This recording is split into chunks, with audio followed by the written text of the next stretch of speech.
بسم اللہ الرحمن الرحیم۔ السلام علیکم۔ یہ کوئی بھی نہ جان سکا کہ بنو بکر نے معاہدہ کیوں توڑ دیا ہے۔ ایک روایت ہے کہ اس کے پیچھے ہندا کا ہاتھ تھا۔ خزاں چونکہ مسلمانوں کے اتحادی تھے، اس لیے ہندا نے اس توقع پر خزاں پر بنو بکر سے حملہ کرایا تھا کہ خزاں مسلمانوں سے مدد مانگیں گے اور مسلمان ان کی مدد کو ضرور آئیں گے، اور وہ جب بنو بکر پر حملہ کریں گے تو قریش مسلمانوں پر حملہ کر دیں گے۔ ایک روایت یہ ہے کہ یہ غسانی عیسائیوں اور یہودیوں کی سازش تھی۔ انہوں نے سوچا تھا کہ قریش اور مسلمانوں کے اتحادیوں کو آپس میں لڑا دیا جائے تو قریش اور مسلمانوں کے درمیان لڑائی ہو جائے گی۔ بنو بکر خزاں کے مقابلے میں طاقتور قبیلہ تھا۔ غسانیوں اور یہودیوں نے بنو بکر کی ایک لڑکی اغوا کر کے قبیلہ غساں کی ایک بستی میں پہنچا دی اور بنو بکر کے سرداروں سے کہا کہ خزاں نے ان کی لڑکی کو اغوا کر لائے ہیں۔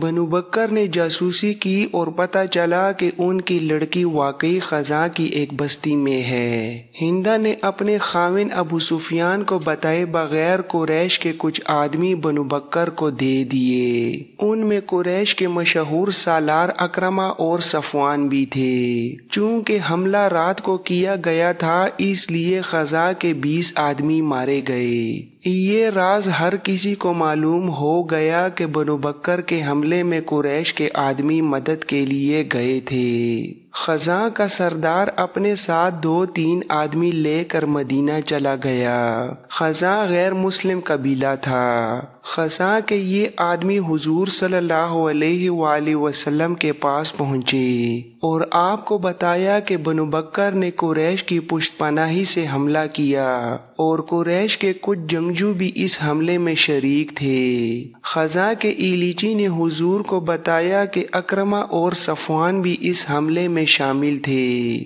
رسول اکرم غصے میں آ گئے۔ یہ معاہدے کی خلاف ورزی تھی۔ آپ نے مجاہدین کو تیاری کا حکم دے دیا۔ مورخ لکھتے ہیں کہ رسول اللہ کا رد عمل بڑا ہی شدید تھا۔ اگر معاملہ صرف بنو بکر اور خزاں کی آپس میں لڑائی کا ہوتا تو حضور شاید کچھ اور فیصلہ کرتے، لیکن بنو بکر کے حملے میں قریش کے نامی گرامی سالار اکرمہ اور صفوان بھی شامل تھے۔ اس لیے آپ نے فرمایا کہ معاہدے کی خلاف ورزی کی ذمہ داری اہل قریش پر عائد ہوتی ہے۔ ابو سفیان نے صلح حدیبیہ کی خلاف ورزی کی ہے۔ مدینہ کی گلیوں اور گھروں میں آوازیں سنائی دینے لگیں، رسول اللہ کے حکم پر ہم مکہ کی اینٹ سے اینٹ بجا دیں گے، اب قریش کو ہم اپنے قدموں میں بٹھا کر دم لیں گے۔ رسول اللہ نے مکہ پر حملے کی تیاری کا حکم دے دیا۔ ابو سفیان کو اتنا ہی پتہ چلا تھا کہ بنو بکر نے خزاں پر شبخون کی طرز کا حملہ کیا ہے اور خزاں کے کچھ آدمی مارے گئے ہیں۔ اسے یاد آیا کہ اکرمہ اور صفوان صبح سویرے گھوڑوں پر سوار کہیں سے آ رہے تھے۔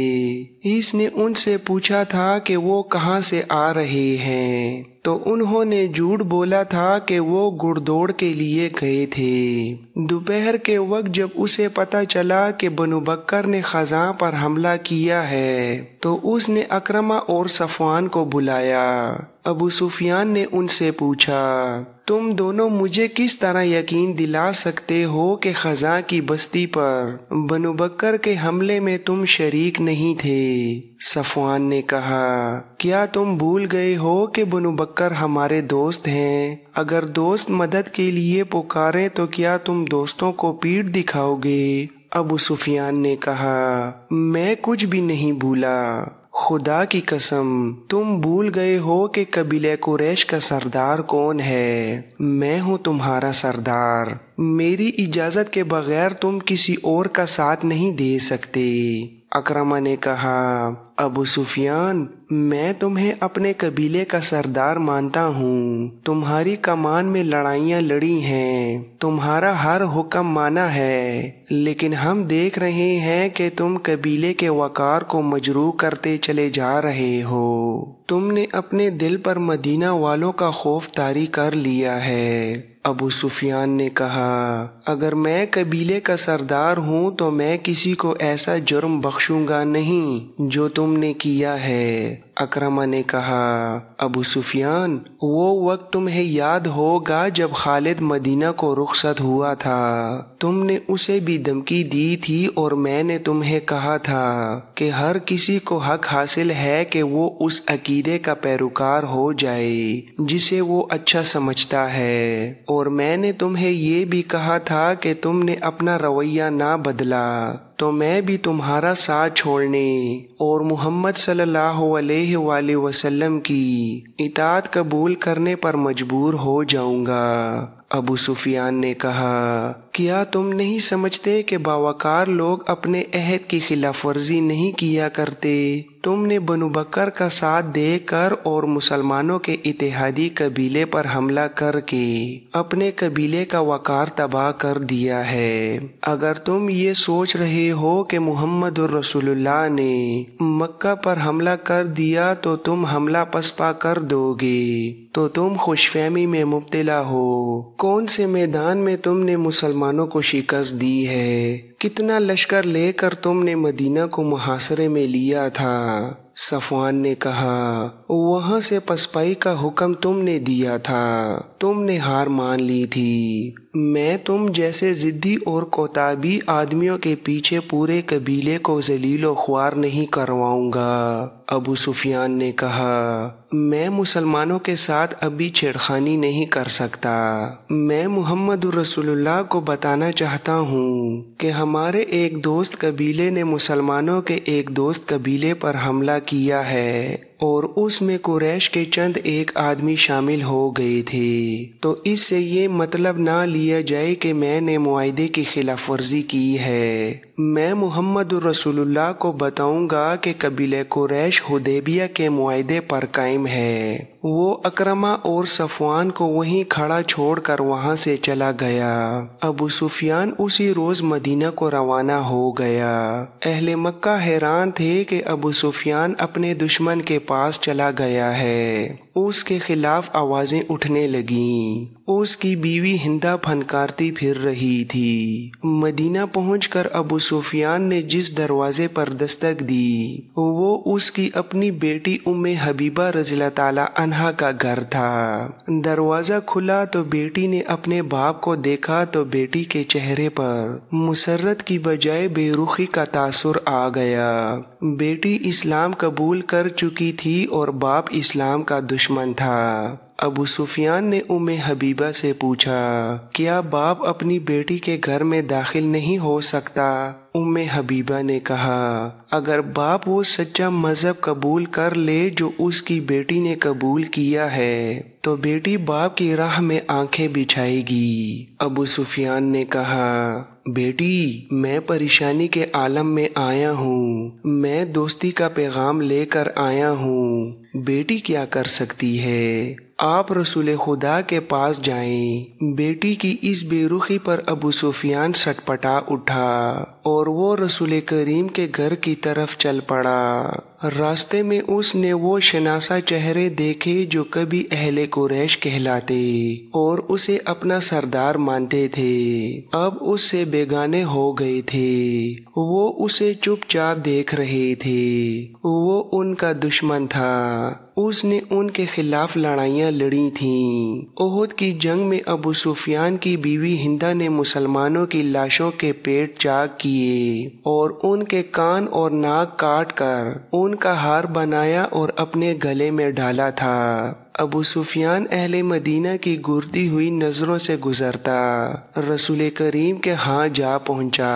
اس نے ہاتھ بڑھایا رسول کریم نے مصافحہ کیا لیکن آپ کی بے رخی نمایاں تھی۔ رسول کریم کو اطلاع مل چکی تھی کہ بنو بکر نے اہل قریش کی مدد سے خزاں پر حملہ کیا ہے۔ آپ اہل قریش کو فریب کار سمجھ رہے تھے۔ ایسے دشمن کا آپ کے پاس ایک ہی علاج تھا کہ فوج کشی کرو تاکہ وہ یہ نہ سمجھے کہ ہم کمزور ہیں۔ ہم ان کے ساتھ ایسا سلوک نہیں کیا کرتے کہ اس کی بات بھی نہ سنے۔ میں دوستی کا پیغام لے کر آیا ہوں۔ ابو بکر رضی اللہ تعالی عنہ نے کہا، اگر محمد رسول اللہ نے جو اللہ کے رسول ہیں تمہاری بات نہیں سنی تو ہم تمہاری کسی بات کا جواب نہیں دے سکتے۔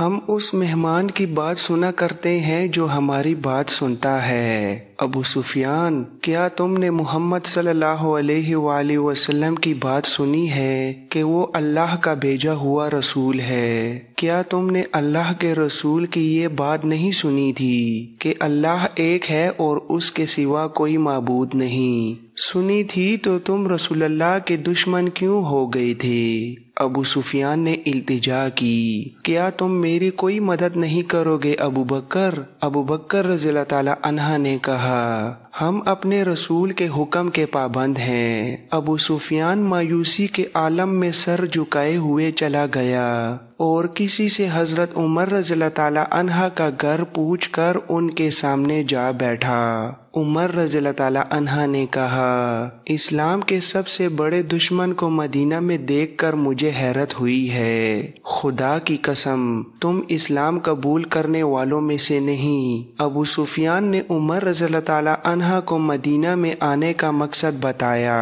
اور یہ بھی کہ رسول کریم نے اس کے ساتھ بات تک نہیں کی اور ابو بکر رضی اللہ تعالی عنہ نے بھی اس کی مدد نہیں کی۔ حضرت عمر نے کہا، میرے پاس اگر چیونٹیوں جیسی کمزور فوج بھی ہو تو بھی تمہارے خلاف لڑوں گا۔ تم میرے نہیں، میرے رسول اور میرے مذہب کے دشمن ہو۔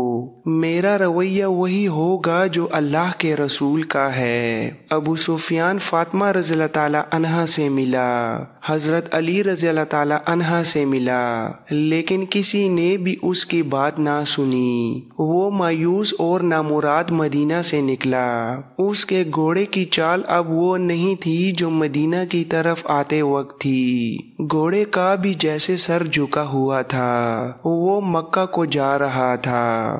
رسول خدا نے اس کے جانے کے بعد ان الفاظ میں حکم دیا کہ مکہ پر حملے کے لیے زیادہ سے زیادہ تعداد میں فوج تیار کی جائے۔ آپ کے حکم میں خاص طور پر شامل تھا کہ جنگی تیاری اتنے بڑے پیمانے کی ہو کہ مکہ والوں کو فیصلہ کن شکست دے کر قریش کو ہمیشہ کے لیے تہ و تیغ کر لیا جائے۔ اس کے علاوہ حضور نے فرمایا کہ کوچ بہت تیز ہوگا اور اسے ایسا خفیہ رکھا جائے گا کہ مکہ والوں کو بے خبری میں دبوچ لیا جائے یا مکہ کے قریب اتنی تیزی سے پہنچا جائے کہ قریش کو مہلت نہ مل سکے کہ وہ اپنے اتحادی قبائل کو مدد کے لیے بلا سکیں۔ مدینہ میں مسلمانوں نے راتوں کو بھی سونا چھوڑ دیا تھا۔